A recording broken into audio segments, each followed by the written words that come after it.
Hello everyone, welcome to Krotoflik. My name is Chad Bradle, and today I'd like to show you my new DIY studio. After moving from upstairs to downstairs, where it's slightly warmer, and it's not like negative 20 degrees.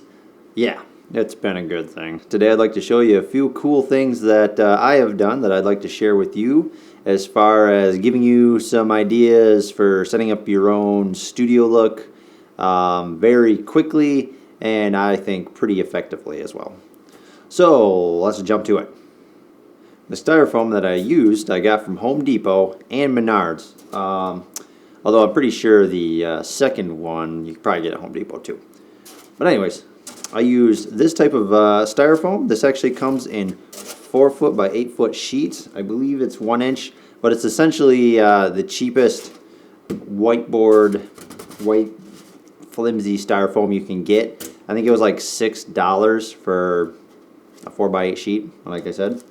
And you can actually have them cut this on their saw, although they might say they don't want to or they can't, but they can. And that's how I got these really nice clean edges on mine. So that's something to keep in mind. Styrofoam can go a long way for props, all kinds of things. And in my case, I used it for the background squares. Now, what it's attached to is a different type of styrofoam. And that styrofoam is, I think it's a type of house wrap styrofoam. It's white on one side and it fan folds out like this, and it's reflective on the other side. And in this case, there's no words on the reflective side here, but there is some words on the white side. But this came in, I believe it was 24 foot long and it's 4 foot wide.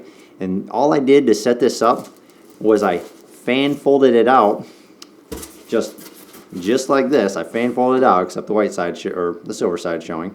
And then I sat it down. I took the other one, I cut it to 8 foot, and then I took another 8 foot length and I just set it right on top and taped the back side. And then I put it against the wall, and that was it.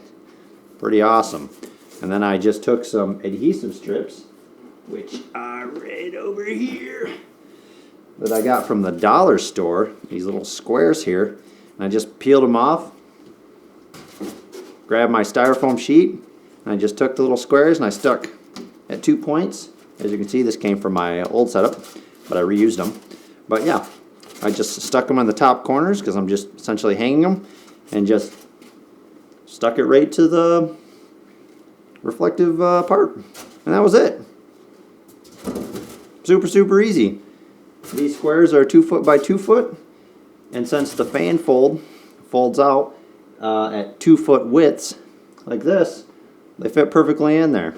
So I got a pretty neat looking backdrop for really cheap. The fold out styrofoam, I believe, was like $16 or $17, and obviously these prices are going to range wherever you live, so don't hold me to that price, but that's something to keep in mind.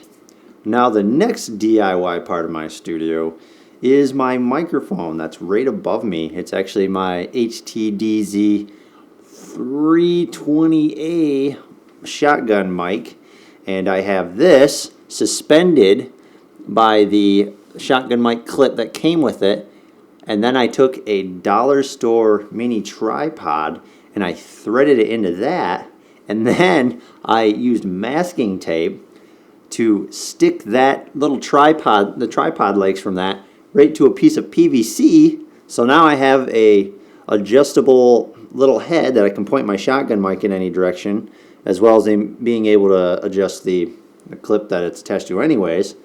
And then I took the PVC and I ran it up over top of a bar that I attached to the wall, and that was it. So now I have my shotgun mic directly above me. I can walk under it. I don't have any cords in the way, and yeah, super easy. I mean, since PVC is so cheap in America, maybe not even California, it's probably expensive there too. So then what I did is I took the cable coming from my shotgun mic from a special cable that didn't originally come with it, that I bought. It goes to an 1/8 inch plug, and then I ran that to my Zoom H2N, and then I have that running to my camera.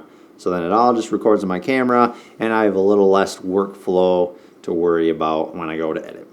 Now for my lights. For my lights, I have 2 can lights and 2 umbrella lights.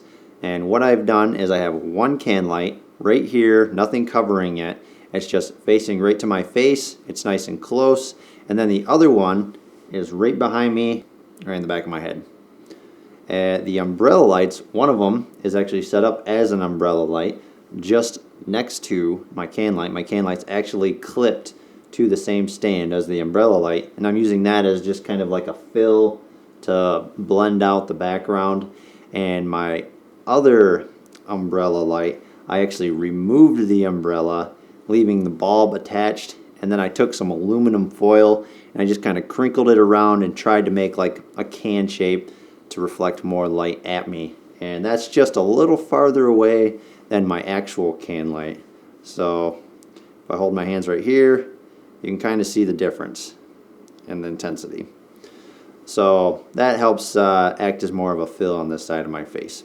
Now something else I also added to this, as the PVC that runs for my shotgun mic, you'll notice I referred to the bar that was above. That's actually a piece of conduit, and what I did was I took 2 90-degree elbows and I screwed them to my walls behind me, and I took the conduit and ran it into the elbows. That way I have a rod that I can attach whatever I want to, essentially, which in my case I was kind of thinking of using it as maybe like a green screen bar, or maybe like a white cloth or a black cloth, whatever I want to hang behind me. Now I have an easy way to attach a backdrop.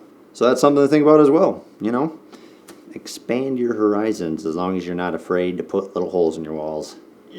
And so, yeah, I guess that's it. If you have any questions, comments, you know, do you like the setup? Do you have, you know, do you want to show me your studio setup? Maybe you have a video you'd like to share with me. I'd love to check it out. So, yeah, if you have any questions, comments down below. And until next time, I'll see you later.